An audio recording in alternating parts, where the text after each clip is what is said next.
बिस्मिल्लाहिर्रहमानिर्रहीम। अस्सलाम वालेकुम। Welcome to online class grade 1। Hope you all are well. उम्मीद करती हूँ कि आप सब खैरियत से होंगे। बेटा, आज हमारे जो है जुम्मे का बहुत बाबरकत दिन है। ठीक है, तो जुम्मे का बाबरकत दिन है। आप सब बच्चे मिलकर दुआ किया करें अल्लाह पाक से।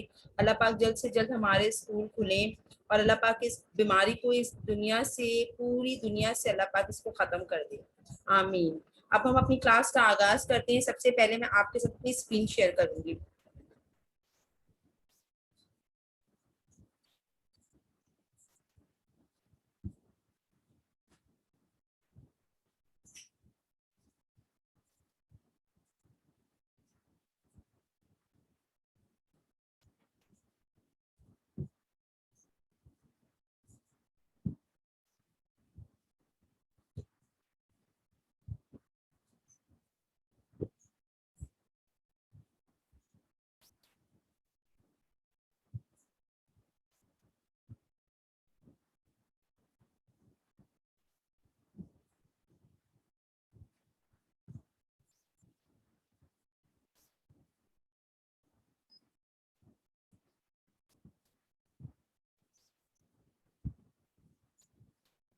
जी, आज जो है 21 मई 2021 है।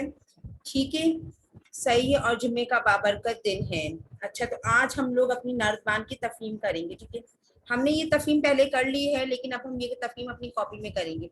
ठीक है, इस तफहीम क्या होती है? एक पैराग्राफ होता है, उसको पढ़कर सवालों के जवाबात उसी पैराग्राफ से ही ढूंढने पड़ते हैं और इसी पैराग्राफ से ही निकाल कर हमने करने होते हैं। ठीक है, तो मैं तफहीम पढ़ती हूँ। ये आपकी नर्दबान के सफ़ा नंबर 42 पर ये तफहीम है। ठीक है, आपकी बुक का पेज नंबर 42 है। सही है, आपकी नर्दबान उर्दू जो है ना, उसकी तफहीम है। ठीक है, हम ये तफहीम आज अपनी कॉपी में करेंगे। अब आपने क्या करनी है, आपने सबसे पहले इस तफहीम को एक सफ़े पर पूरी लिखनी है।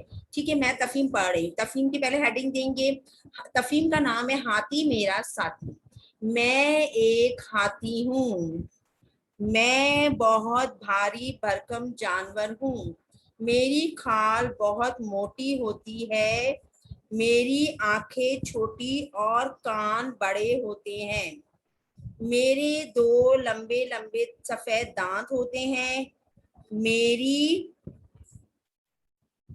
मेरी लंबी सी नाक को सूंड कहते हैं। हाथी की जो लंबी सी, ये आपको नाक नजर आ रही है ना, इसे क्या कहते हैं? इसे सूंड कहते हैं। ठीक है, सही है। मैं अपनी सूंड को अपने हाथ की तरह इस्तेमाल करता हूँ। ये हाथी की जो सूंड है ना, ये हाथी का औजार है। ये अपने हाथ के तौर पे इस्तेमाल करता है। आपने देखा है, ये कुछ खा रहा होता है, ये जो है हाथी अपने मुंह में कोई चीज डाल रहा है, तो ये अपनी सूंड की मदद से उसको मुंह में डालता है। ठीक है, सही है। अपनी सूंड को अपने हाथ की तरह इस्तेमाल करता हूँ। जब मुझे गुस्सा आता है तो मैं जोर से चिंगाता हूँ। जब हाथी को बहुत ज्यादा गुस्सा आता है ना, तो हाथी क्या करता है? बहुत जोर से चीखता है। चिंगाड़ने का मतलब है बहुत जोर से चीखना। ठीक है, मैं गन्ना बहुत शौक से खाता हूँ। हाथी को जो है ना, शुगर केन बहुत पसंद है।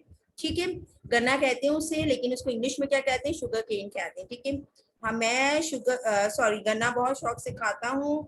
मुझे अकेला रहना पसंद नहीं। अब हाथी के बता रहे हैं यहाँ पे अपनी, कि मुझे जो है ना, अकेला रहना पसंद नहीं है।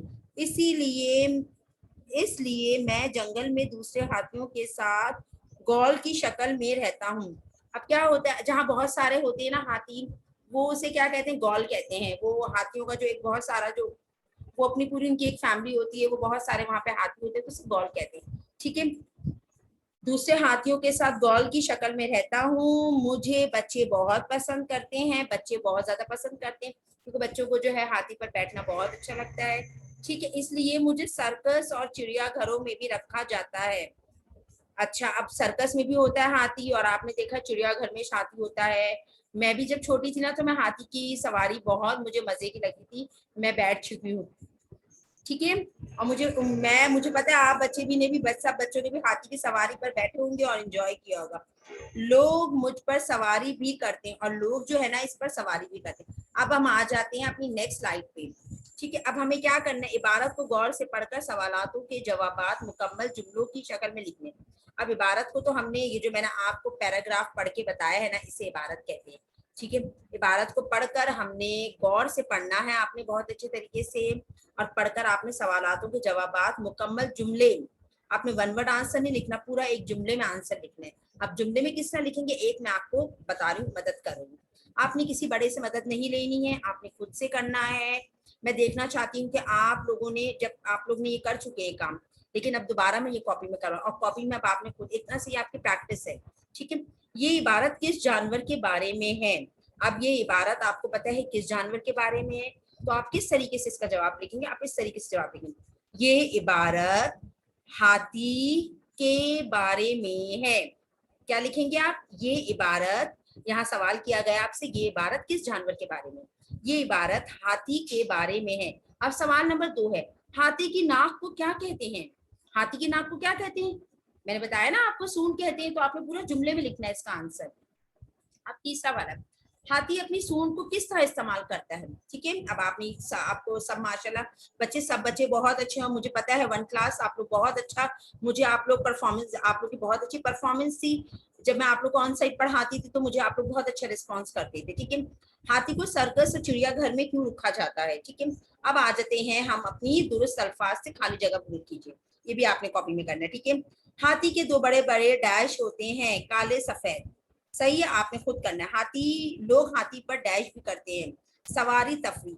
हाथी की खाल डैश होती है, मोटी पतली। हाथी की आंखें और कान डैश होते हैं। हाथी की आंखें कैसी होती हैं और कान कैसे होते हैं, सबको पता है, छोटी छोटे बड़ी बड़ी। अब आ जाते हैं सही और गलत पर। हाथी दुबला जानवर है, जब हाथी को गुस्सा आता है तो वो चिंघाड़ता है, क्या ये सही है गलत है। हाथी को अकेला रहना पसंद है, हाथी गन्ना शौक से खाता है। ठीक है बेटा, आपको मैंने इबारत बहुत अच्छे तरीके से पढ़ के बता दी, मैंने आपको बता दिया एक्सरसाइज आपने कैसी करनी है। अब ये आपने पूरा काम अपनी कॉपी में करना है, दिया गया काम नोटबुक में मुकम्मल करें। और दूसरा आपका होमवर्क है, मैं चाहती हूँ कि आप लोग जो है सूरतें वगैरह भी याद करें, और आपको पता है आज जुम्मे का बहुत बाबरकत दिन है, तो आप सब बच्चों ने अल्लाह का नाम भी दिल से याद करना है, दिल से अल्लाह को याद करना है, अल्लाह से दुआ करनी है। और दूसरी चीज ये आपने मेमोराइज करनी है सूरह कौसर, सूरह इखलास, ज़बानी याद करनी है। जब इंशाल्लाह आपके स्कूल स्टार्ट होंगे, मैं आपसे सूरह कौसर, सूरह इखलास हर बच्चे से सुनूंगी। ठीक है, आई होप मुझे जो मैंने आज आपको पढ़ाया, आपको सब चीज़ें बहुत अच्छे तरीके से समझ आ गई होंगी। अगर फिर भी आपको कहीं पे कोई प्रॉब्लम होती है, कहीं पे आपको ट्रबल फेस करते हैं, आप मेरे नंबर पे कॉल्स कर सकते हैं, मैं हर वक्त आप लोगों के लिए हाजिर हूँ। ठीक है, अपना बहुत सारा ख्याल रखिएगा, मुझे दुआओं में याद रखिएगा, क्योंकि दुआओं की सबको बहुत ज़रूरत है। ठीक है, दुआओं से तकदीरें बदल जाती हैं। अपनी टीचर को बहुत सारी दुआओं में याद रखिएगा, और मुझे नहीं, मेरे अलावा भी बहुत सारे लोग हैं जो इस वक्त परेशान हैं, उन्हें भी दुआ में याद रखिएगा। फ़लस्तीन में जो हो रहा है उनके लिए बहुत सारी दुआ कीजिएगा। ठीक है, अल्लाह हाफिज़, अपना बहुत सारा ख्याल रखिएगा।